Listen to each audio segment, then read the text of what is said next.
Pán s vami. Čítanie zo svätého Evanjelia podľa Matúša.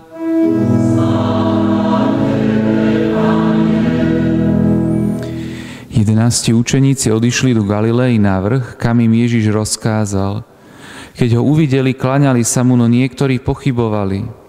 Ježiš pristúpil k nim a povedal im: Daná mi je všetka moc na nebi i na zemi. Choďte teda, učte všetky národy a krstite ich v mene Otca i Syna i Ducha Svätého a naučte ich zachovávať všetko, čo som vám prikázal.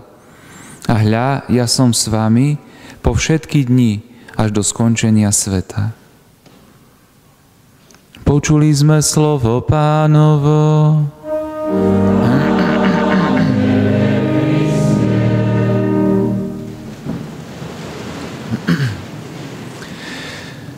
Drahí bratia a sestry, dnešný sviatok Najsvätejšej Trojice je vyznaním, ktoré ako kresťania máme. Je to veľmi dôležité povedať, že ktoré ako kresťania máme, pretože veríme v jedného Boha, áno, jediného Boha, ale ktorý je v troch osobách. Otec, Syn a Duch Svätý. To je kresťanská viera. Teda viera, ktorú máme nielen viera v Boha, ale aj viera v Boha Syna a v Boha Ducha Svätého. Čiže to nás robí kresťanskou vierou, alebo to je vyznanie kresťanskej viery. A ja by som dnes chcel trochu vysvetliť tú skutočnosť Najsvätejšej Trojice, prečo máme túto pravdu a prečo si ju dnes chceme pripomenúť, ale aj takú možno veľmi praktickú vec, že čo táto pravda, čo táto skutočnosť, lebo to nie je len pravda, ktorú máme napísanú niekde v knihe, to je skutočnosť, na ktorej dokonca môžeme mať živú účasť. A práve toto by som dnes chcel trochu vysvetliť, alebo tak poodkryť možno tú skutočnosť, ktorú si máme aj dnešným sviatkom pripomenúť. Platí jedna vec, že to, čo je na zemi, je častokrát odrazom toho, čo je v nebi.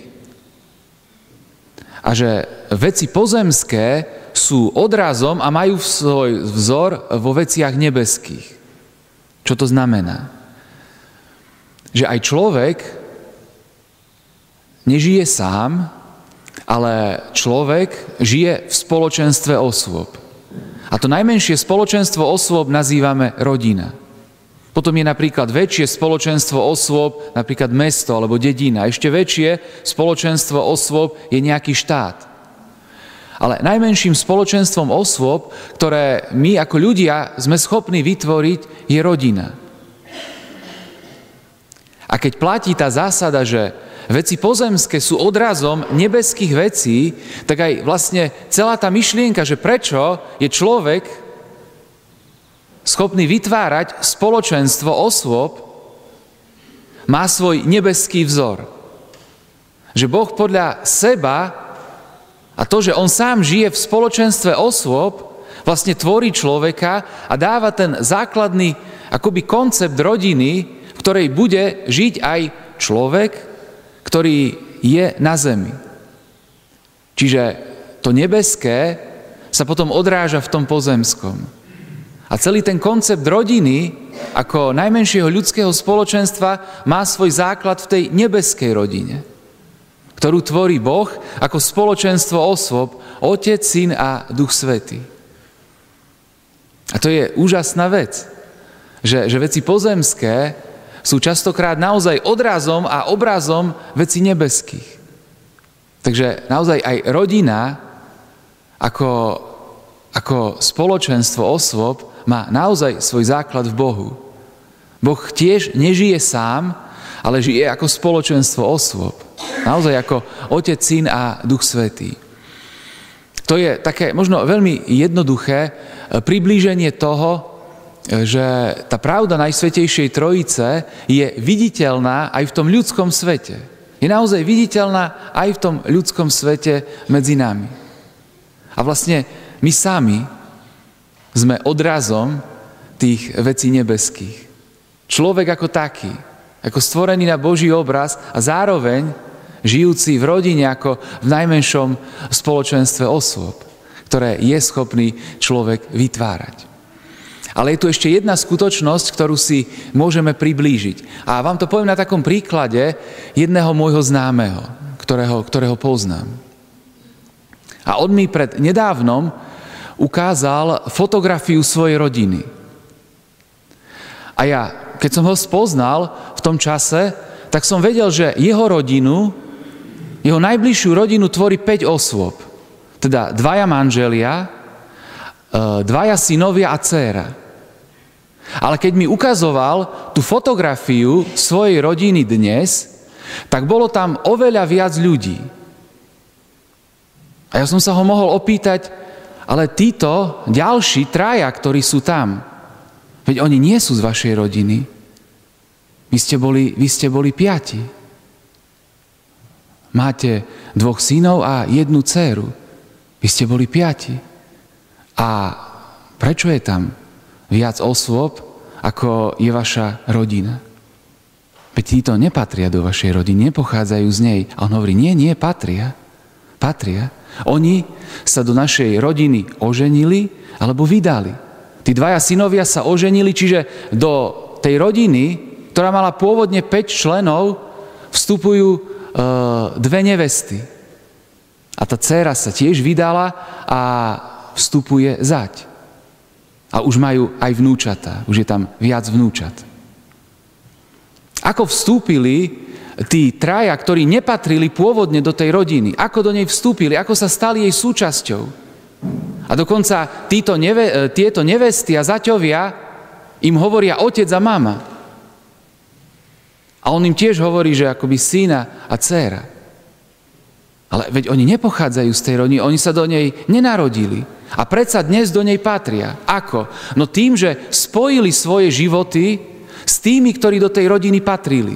To znamená, oženili sa a vydali sa do tej rodiny. Čiže spojili svoj život s tými, ktorí do tej rodiny patrili. A tak do nej vstúpili, tak sa stali jej súčasťou.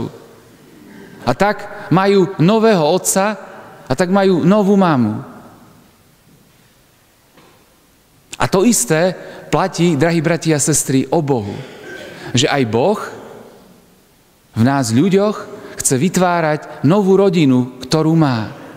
A do ktorej patrí nie len Otec, Syn a Duch Svätý, ale dokonca do ktorej môžeme patriť my ľudia. Ale ako? Veď sme sa nenarodili do Božej rodiny. Narodili sme sa do ľudskej rodiny a predsa človek môže patriť do Božej rodiny. Akým spôsobom? Že spojí svoj život s niektorým členom tej Božej rodiny. S niektorou osobou z tej Božej rodiny spojí človek svoj život. Ktorá to je osoba v Najsvätejšej Trojici, s ktorou spájame svoj život a cez ktorú budeme patriť do spoločenstva Božích osôb? To je Ježiš. My v osobe Ježiša Krista spájame svoj život spolu s ním. To je viera, to je život viery s Ježišom. To je spojenie môjho a Ježišovho života a vlastne cez Ježiša Krista ja vstupujem do života v Božej rodine. A Boh v tom človeku získava nového syna a novú dcéru. Tak ako keď sa tí 2 spoja v tom manželstve, spoja svoje životy, tak začnú patriť do rodiny toho manželského partnera. Veď to poznáte. A keď ten pán ukazoval fotku tej svojej rodiny, tak bola to naozaj pravda.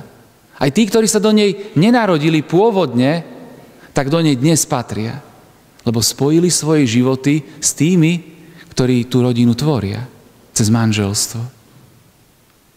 A tak sú novými synmi a dcerami v tej rodine. A majú nových rodičov, ktorým tiež môžu povedať otec a mama.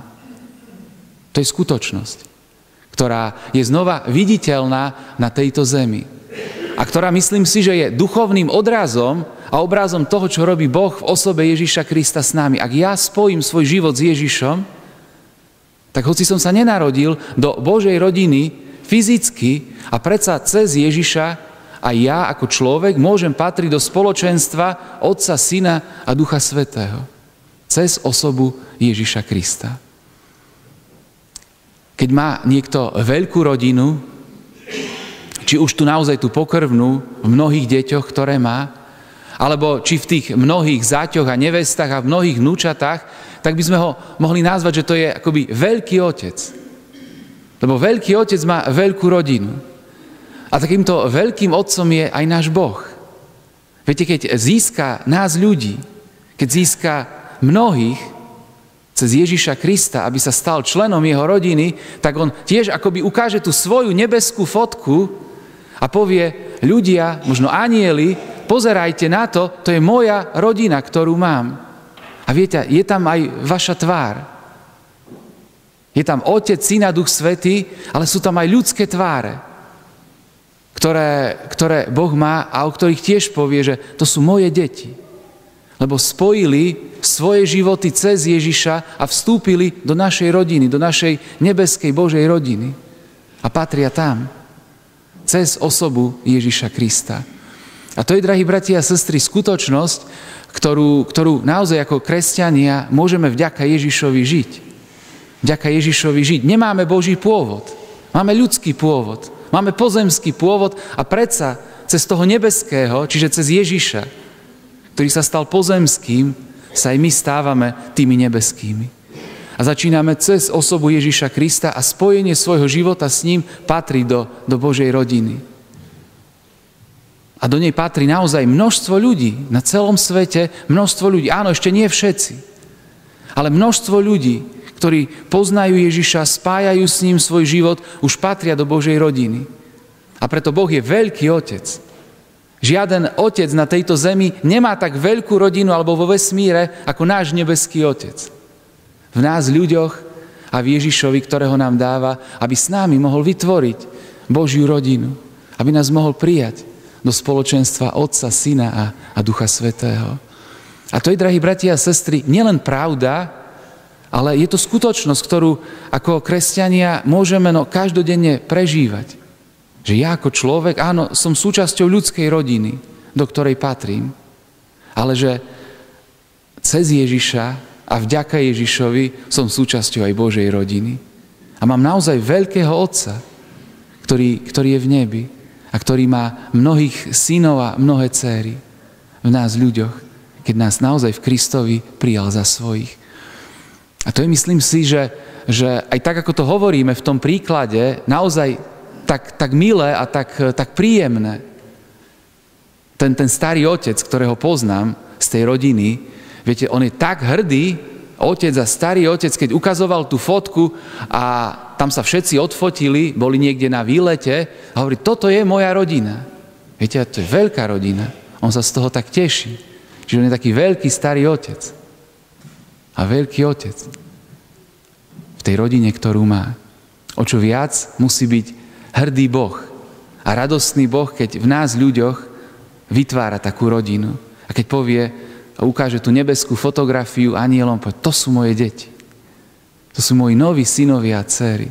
Lebo spojili svoj život s Ježišom, ktorý patrí do Božej rodiny. Aby sa aj tí ľudia stali súčasťou tej nebeskej Božej rodiny, do ktorej v Ježišovi patria. A to je skutočnosť, ktorú naozaj ako kresťania môžeme prežívať. Takže nech aj tá naša tvár na tej Božej fotografii stále žiari. Nech naozaj vieme, že aj tam je moje miesto. Mám svoj ľudský pôvod, ľudskú rodinu, ale mám aj svoju Božiu, duchovnú rodinu, do ktorej patrím. Že Boh je naozaj náš veľký nebeský Otec, ktorého máme a vďaka Ježišovi, ktorého takto môžeme spoznávať a takto môžeme prežívať. Amen.